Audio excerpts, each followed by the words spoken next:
Without further ado, let's bring on Ben Milne. He's the CEO of Dwolla. He is coming to us via Skype from Iowa. Ben, thanks for joining us. Thanks for having me. Appreciate it. Yeah, so go ahead, Fritz. Well, I think it might be good. I kind of teed this up a little bit, but we should talk about what is Dwolla for those people who don't know. Yeah, Dwolla is a payment network that essentially bypasses traditional credit card fees and things like that. Essentially, Dwolla is a payment network. It's not a wallet like PayPal or Google Wallet or something like that. Our kind of premise is to create the ideal transaction, and we believe the ideal transaction exists without credit card fees, which are obviously quite costly that everyone has to deal with, and then opening up that network as a framework that you can tie into anything connected to the internet.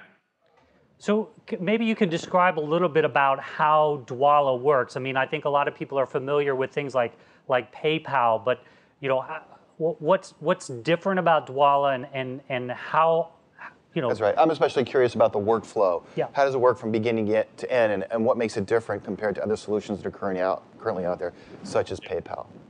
That's a great question. So pretty much everybody in the payment space is focused really heavily on building on top of the credit card networks.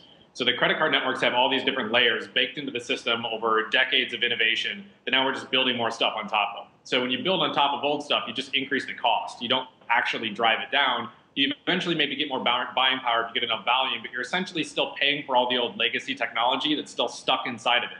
So what Dwolla did was basically just stuck to a very simple philosophy that money comes out of your bank account at the end of the day, no matter how you pay. Credit card, debit card, no matter what, it always comes out of your bank account. So how do we connect directly to your bank account and allow you to move money via an API for any reason, anywhere, at any time? So what we did was we just started at the tech stack at the bank and just bypassed the entire credit card structure, and with it, all the fees associated with it. So that's really what we do that's different. And that can manifest itself in retail transactions, web transactions, pretty much any piece of software connected to the internet that can say, go get my money, okay, I got it, and give it to this person. And is there something besides managing money? There's like a social aspect to it as well, too? I'm sorry, my Skype connection might be a little bit wonky here. What was that? The question is there's a social aspect to it, too, as well, right? I think is what came through is the social aspect.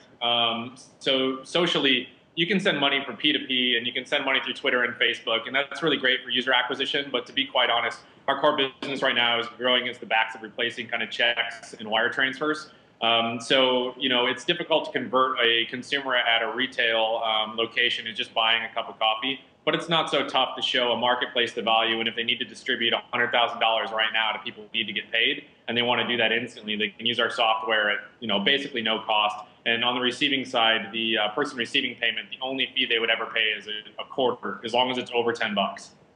You mentioned that you bypass the credit card infrastructure, and I'm just thinking about it from a merchant's point of view. If I'm a merchant, I can take payment in two forms, either cash, and that's a real paper instrument, or I take some form of plastic, and pretty much all of them, whether it's a debit card or a credit card, goes through some sort of swiping process that then, of course, accesses that infrastructure that I think you're referring to. So does this take a third path that is not currently prevalent in the merchant space? Yeah, a little bit. I mean, it can happen in a few different ways. The most common way is it's much like checking in on Foursquare. So you download the app, you select who you want to pay, you type in how much you want to pay them. Then once you make the payment, they essentially hand you your latte, your pants, or your gas, or whatever it is that you just bought. But the process looks a lot like Foursquare. The kind of mobile wallet integration side of things is where Dwolla is really another network. So if you enter in a 16-digit account number with Dwolla, you just go off into it, and then you're authorized to basically bill that consumer for whatever it is they purchase, where Dwolla just becomes a really low-cost processing option for the wallet that it's integrated into. You've also talked about, or Dwolla talks about, security, how this is more secure. Can you talk about how this is more secure than your regular credit cards or others of your competitors? Yeah, I think the most basic thing is that when you use Dwolla, you're not leaving behind a 16-digit account number and an expiration date everywhere you buy a bagel. You're just not leaving behind that information. So when you take that information out of the transaction process, you also take, the risk of it being stolen away. no one's responsible for managing all this data they actually shouldn't have. They just know that they've been paid, and they know that they need to hand you your bagel. They don't really want the 16-digit number, and you don't really want them to have it. So if you could get that bagel without giving them that data, that'd be great. So when we obviously kind of architected some of the things at the beginning, one of the things that we feel like is baked into the credit card networks as far as cost is the actual cost of taking care of fraud. And a lot of that is just, identity theft and leaving behind data that shouldn't be left behind. One of the questions that comes to my mind is how do you get traction here? It seems there's a bit of a chicken and egg. It sounds like the merchant has to support Dwolla. Obviously, the customer has to want to have the Dwolla client on his phone. And if I'm not mistaken, one of the key selling attributes from the merchant side is you're driving out the cost of the credit card infrastructure, so more money, maybe the merchant gets to keep more money.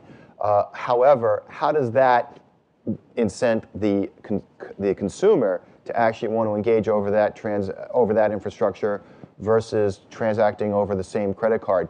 Would the merchant, in your mind, does the merchant pass the savings along to the customer in the same way that some gas stations let you save money if you pay with cash?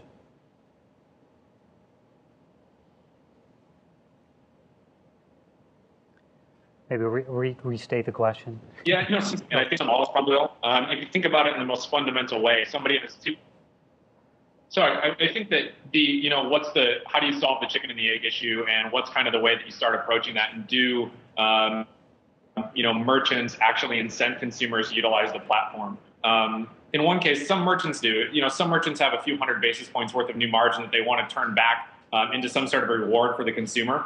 But by and large, to be quite honest, you kind of stick to pain points that you can currently solve. And for us at the moment, it's much easier to convert somebody who wants to replace a check or not pay a wire transfer fee for some back-end B2B transaction, or where you're in a field paying a photographer for work that they're currently doing where there is no way to accept a credit card or write a check if you don't have your checkbook there. So we actually start to see traction in a lot of those places. And network effects where you start to hit kind of niche marketplaces like photographers, coffee shops. They turn into coffee wholesalers. They turn into somehow mechanics, and the mechanics start paying one another in this roundabout kind of unpredictable fashion.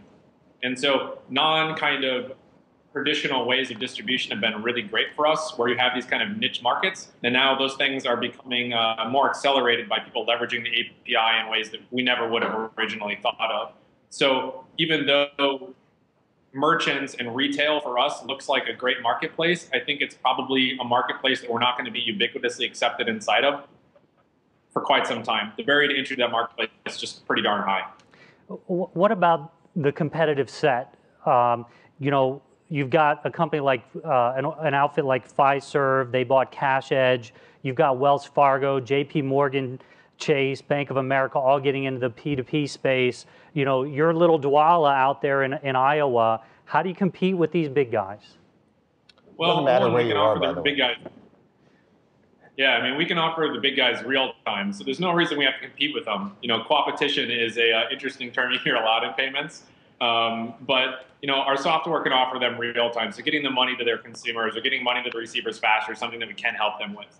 On the flip side, you can also take our APIs, which also do all the heavy lifting for actually making the payments for P2P functionality even easier. And so whether or not we're talking about taking that to market directly to the bank through providers like mFoundry that we just released with, we're finding that the bank doesn't necessarily always care about building the software themselves. They just want good software to solve pain points to their consumers that also allow them to open up new revenue streams. And they can take our APIs and do that right now themselves. They need a little bit different help than the average consumer would. But at the same time, I see a lot of these big banks as partners as well. They have an interest in moving money as fast as humanly possible. They just want to white label everything much more often.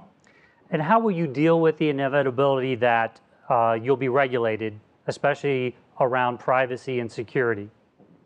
So as soon as a regulator is hired to regulate Dwolla directly, it will be probably one of the better days of my entire life. That means we've done very right. So, the other beautiful part about regulation is rules and it's in writing. It's kind of like a very clear line that you are not supposed to color outside of. So you hire really smart people to understand the regulation and make sure you don't kind of color outside the line at all. You follow it, you clearly and openly communicate with regulators, and anyone concerned about privacy and compliance. And those are conversations that we manage internally in-house, and then we have specialist attorneys for things that we can't handle ourselves. But by and large, we know the regulators well, and in terms of privacy, it's things like don't sell data. It's very simple. We have access to a lot of data, but we just don't sell it. The day we do that, we shoot ourselves in the foot. There's just certain things we just don't do. Great. And how's it going? I mean, how do you have any data? How much money are you moving? Are you meeting your expectations so far? How do we judge your success? Well, I will say this. Somebody was talking to me this morning about we have kind of our 2-year kind of party at the end of this week. And so when we started, there was a couple of us trying to figure out if this was going to work. With full and part-time, we're at about 40 now. We're shipping in all 50 states. We have merchants in all 50 states. We're talking to everybody from the world's biggest banks to the world's biggest businesses about moving money that's crucial to our economy functioning. I think that the opportunity for us is really significant, and we're going to end this year in a really good spot. So we are extremely small in the marketplace, and it's important for us not to celebrate what we've done thus far, but appreciate the opportunity that we have at the moment and recognize how big the market is. The market to us is worth about $34 trillion annually. It's gargantuan. So regardless of what payment volume we're doing now, we have a long way to go. All right, well, Ben Milne, CEO of Dwolla, we want to thank you very much for joining us here on Information Week's Valley View. Well, thank you very much for having me, and thanks to the technical guys for working with me before. I appreciate it. Yeah, we love our technical guys. They make all the Skype magic happen, bringing it to you right here live on Information Week's Valley View. It's great.